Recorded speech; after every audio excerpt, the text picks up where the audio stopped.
Hello everyone, I Akshita Sharma welcome you all back to the maths class. Here we are studying chapter number 3 multiplication and division. And in the previous classes we have learned the concept of solving multiplication 3-digit numbers by standard method. We have practiced it and we have also done the examples. Then we have moved on to division. In division also we have learned to solve 3-digit numbers division by standard method, and then after examples we have also solved exercise number 3.1. So let us start with today's class. Here we will do exercise number 3.2. We will solve question number 1 part 1 to 5. तो बच्चों यहाँ आपको question number 5 में मिलेगा कि हमें 3 digit के number को डिवाइड करना है 2 डिजिट के नंबर से।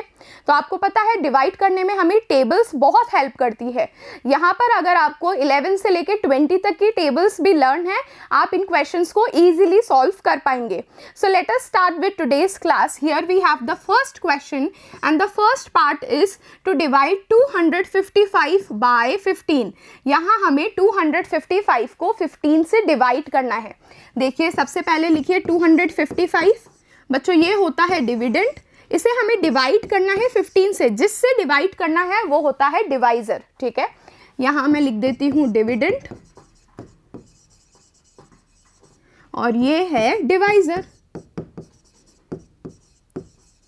बच्चों आपको पता है कि यहाँ पर हम सबसे पहले 2 नंबर्स को सॉल्व करेंगे, या आप कह सकते हैं पहली की 2 डिजिट्स को हम सॉल्व करेंगे। देखिए यहाँ पर है 2, 5, 25। अब हमें देखना है कि 15 की टेबल में या 25 आना चाहिए या 25 से छोटा नंबर आना चाहिए। We have to divide 15 by 25। It should either be equal to 25 और लेस देन 25। तो जब हम 15 वंजा ही करेंगे, 15 वंजा हमें मिलेगा 15 और 15 टूजा होता है 30। ठीक है, तो यहाँ हम लिखेंगे वंजा। यहाँ हमने लिखा 15 क्योंकि 30 जो था वो 25 से बड़ा नंबर था। बड़ा नंबर हम नहीं लिख सकते, हमें लिखना है छोटा। देखिए अब हम माइनस करेंगे। 5 - 5 इज 0, 2 - 1 इज 1। यहाँ 5 को नीचे ले आइए। अब हमें नंबर मिल गया है बच्चों 105। अब फिर से हमें 105 में देखना है कि 105 15 की टेबल में आता है या नहीं। नहीं आता है तो उससे हम छोटा नंबर लेंगे। तो बच्चों आपको 15 की टेबल याद है, 15 7 होता है 105। So we have directly got 105। यहाँ हम लिखेंगे 7 105। अब देखिए माइनस जब आप करेंगे आपको मिलेगा 0 0 0। तो बच्चों ये जो लास्ट में बचता है इसे हम बोलते हैं रिमाइंडर। यहाँ हमने लिखा रिमाइंडर। और जो डिवीजन का आंसर होता है वो होता है ये, इसे बोलते हैं हम quotient. So quotient is the answer of division. Here we have written 17. This is our final answer. Now let us solve the next question in the same method. Here we have question number 2. We have to divide 312 by 12. 312 is the dividend. इसे हमें divide करना है 12 से, तो 12 हो गया है divisor. फिर से देखिए सबसे पहले की 2 डिजिट्स लेंगे। यहाँ 3 और 1 मिलके बना 31। अब 31 देखिए 12 की टेबल में आता है क्या? So look at the table of 12. 12 1s are 12, 12 2s are 24, 12 3s are 36. यहाँ हमारे पास 2 नंबर थे, 12 2s are 24 और 12 3s are 36. अब देखिए 31 जो है इन दोनों के बीच का नंबर है, तो हम कौन सा नंबर लेंगे यहाँ पर? छोटा नंबर। यहाँ हम लेंगे 24. So 12 2s are 24. अब माइनस करिए, यहाँ से हम बोरो करके माइनस करेंगे। 11 में से 4 गए बच्चों, बचा 7, 2 में से 2 0। अब ये 2 को नीचे ला दीजिए। अब हमें नंबर मिल गया है 72। So again we have to see that if we get 72 in the table of 12 और a less number than 72। So children you know that 12 6 is 72। यहाँ हम लिखते हैं 6, यहाँ 72। हमें रिमाइंडर बचा 0। So this is the remainder and 26 is the final answer of this question. It is the quotient. ये है 26. So this is the answer of dividing 312 by 12. Now let us solve the next question. Question number 3. We have to divide 640 by 16. यहाँ हमें 16 से divide करना है 640। फिर से हम सबसे पहले लेंगे 2 number 64। So children look at the table of 16. 16 1s are 16, 16 2s are 32, 16 3s are 48 और 16 4s होता है 64. So we have directly got this number 64. ये हमें मिला 4 टाइम्स में. यहाँ हम लिखेंगे 4. अब यहाँ हम लिख देते हैं 64. जब हम माइनस करेंगे यहाँ हमें मिलेगा 0. बच्चों यहाँ पर जो ये एक 0 है ये अनडिवाइडेड रह गया है. इसका मतलब 0 कब आएगा 16 की टेबल में? 0 टाइम्स में ही आएगा. किसी भी नंबर को हम 0 से मल्टीप्लाई करते हैं we get only 0. So that means 4040 is our answer. Here we have written, after dividing 640 by 16 we have got 4040 as our answer. Let us move on to the next question now. Here we have question number 4. We have to divide 702 by 13. 702 को हमें divide करना है 13 से. आपको पता है 702 जो है डिविडेंट है, 13 है डिवाइजर. फिर से लीजिए, सबसे पहले 2 डिजिट 7070. अब देखिए 13 की टेबल में 70 आता है क्या? नहीं आता है. उससे पहले कौन सा नंबर आता है? टेबल देखिए, 13 1s are 13, 13 2s are 26, 13 3s are 39, 13 4s are 52 और 13 5s आप करेंगे, यहाँ मिलेगा 65. अब देखिए बच्चों 65 हमें मिल गया. इसके बाद हम जाएंगे, देखिए है 1 टाइम्स में 2 3 4 और 5. अगर हम 6 टाइम भी लिखते हैं यहाँ हमें मिलेगा 78. इसका मतलब 70 चाहिए हमें या 70 से छोटा नंबर. यहाँ हमने 13 की टेबल लिखी 6 टाइम्स तक, ठीक है.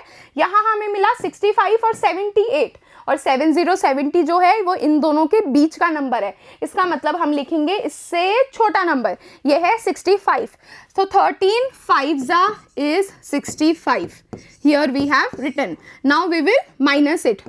7 में से -1 हुए 6, 1 यहाँ जाके बन गया है 10, 10 में से 5 गए बच्चों, मिला हमें 5. 6 minus 6 is 0. Now 52 we will bring it down. अब हमें डिवाइड करना है 52 को. अब देखिए यहाँ टेबल में आपको दिखेगा 13 की टेबल में 4 टाइम्स में हमें मिलता है 52. So this is directly divisible. हम यहाँ लिखेंगे 13 4s are 52. Okay, that means 0 we have got as our remainder and 54 is our final answer. This is our quotient. So 702 divided by 13 is equals to 54. Okay children. Now let us solve the next question. This is the last question of this class. We have to divide 357 by 21. 357 को हमें divide करना है 21 से. So you know that 357 is the dividend and 21 is our divisor. अब देखिए अगर आपको 21 की टेबल नहीं भी आती है तो आप किस तरह से इसे सॉल्व कर सकते हैं? The steps will be same. First we will take first two numbers 3 5 35. अब हम देखेंगे 21 होता है 21, 1 होता है 21, 22 2 होता है 42 बच्चों. देखिए यहाँ पर है हमारे पास 35. We have to get either 35 or less than 35. So 21 1 is only 21. This is a lesser number than 35. So first we will subtract here. 5 minus 1 is 4, 3 minus 2 is 1, 7 will be coming down. So here we have got 147. Now how we will check this number? देखिए number है क्योंकि 147 हमें देखना है ये 21 की table में किस टाइम में आता है. तो आप एक नंबर ट्राई कर सकते हैं. किस तरह से? 21 है ये, मतलब लास्ट में जो भी डिजिट आएगी उससे हम मल्टीप्लाई करेंगे तो वही आंसर आएगा. देखिए क्योंकि यहाँ पर है 1, 8 से हम मल्टीप्लाई करेंगे लास्ट में आएगा 8, 6 से करेंगे लास्ट में आएगा 6. अब इसी तरह से देखिए इसको आप मल्टीप्लाई करिए 7 से. That means 7 1 is 7. यहाँ पर भी लास्ट में 7 है, हमें लास्ट में चाहिए 7. So when we multiply 21 by 7, so we will get 7 at the end. देखिए करके देखते हैं. 7 1 are 7 और 7 2 हुआ 147. Here we have got our answer.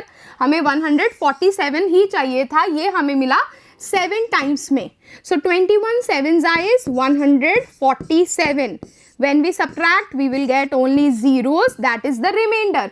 So our final answer is children 17. This is the quotient of this division, and this is our final answer 17. Okay children, let me tell you one more trick how you can check that if your answer is correct or not. देखिए आप जब divisor को multiply करेंगे question से, here you can write the formula also, dividend should be equal to, dividend किसके equal होना चाहिए, जब हम डिवाइजर को मल्टीप्लाई करें क्वेश्चन से और अगर उसमें कोई रिमाइंडर है वो ऐड कर देंगे तो वो डिविडेंड के इक्वल होना चाहिए. मतलब अगर इस क्वेश्चन में हम ले, यहाँ डिवाइजर है 21 को आप मल्टीप्लाई करिए क्वेश्चन से, यहाँ है 17. इसे सॉल्व करने के बाद इसमें आप रिमाइंडर ऐड कर दीजिए, यहाँ पर है 0, तो आपको यही डिविडेंड जो है आंसर मिलेगा. So 21 multiplied by 17 is 357. That means our answer is correct. ठीक है, इस तरह से आप बाकी के डिवीजन के क्वेश्चंस भी चेक कर सकते हैं. So children, here we have solve question number 1 to 5 of the first part of exercise number 3.2. Now we will meet in the next class where we will solve the remaining questions of exercise 3.2. Thank you everyone. Keep learning, keep growing. I will see you all in the next class. Take care.